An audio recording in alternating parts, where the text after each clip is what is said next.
उज्जैन इतना खास क्यों है? उज्जैन धरती पे साक्षात कैलाश धाम, जहाँ कण कण में शिव की उपस्थिति है, जहाँ जाकर आप नहीं रहते, आप शिव हो जाते हो। धरती के जितने भी तीर्थ हैं, जितने भी धाम हैं, जितने भी शक्तिपीठ हैं, सब कुछ अवंतिका है, सब कुछ अवंतिका है। अंगारेश्वर मंदिर के प्रांगण में कराए जाने वाले अनुष्ठान कितने खास? ये तो पूरे विश्व का ब्रह्म स्थान है। इस जगह पर आपके नाम से पूजा होगी तो आपका काम बनेगा ही बनेगा। वहाँ पर वो जो सिद्ध वट है वो माँ पार्वती के हाथों लगाया गया था। सिद्ध वट के जब दर्शन करते हुए हम कोई भी आराधना पूजा करते हैं, सिद्धि की संभावना 100% अगर महाकाल सब कुछ जानते हैं तो फिर उनके भक्तों के जीवन में कठिनाइयाँ क्यों आती हैं?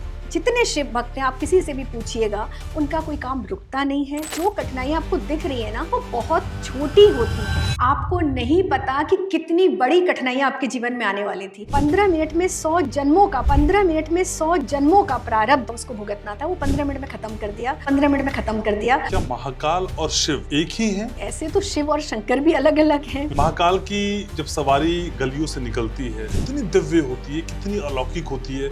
एक ब्रह्मांड का चक्रवर्ती राजा जब निकलेगा तो उसकी सवारी कैसी होगी, उसका प्रोटोकॉल क्या होगा।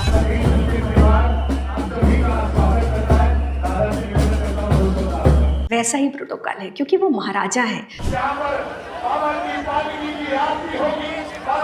उज्जैन में पैदा होना भी पिछले जन्मों का पुण्य है। कई जन्मों का एक जन्म में कहाँ उज्जैन में पैदा हो सकते हैं। आपकी नजर में भस्म आरती क्या है?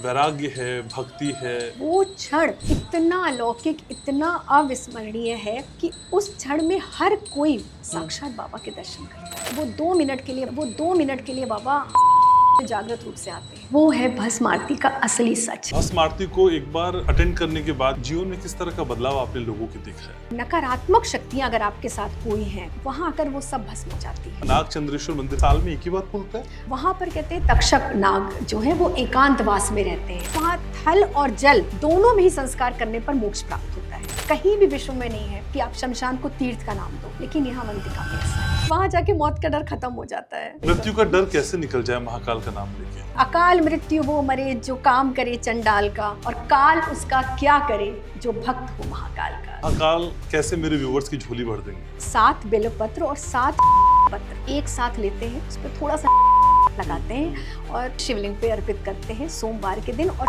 के दिन। ऐसा करके देखिए, अगर आपके पास धन की कमी है, बहुत जल्दी दूर होनी शुरू हो जाएगी। चलत कुंडलम शुभ्र नेत्रम विशालम प्रसन्नाननम नीलकंठम दयालम।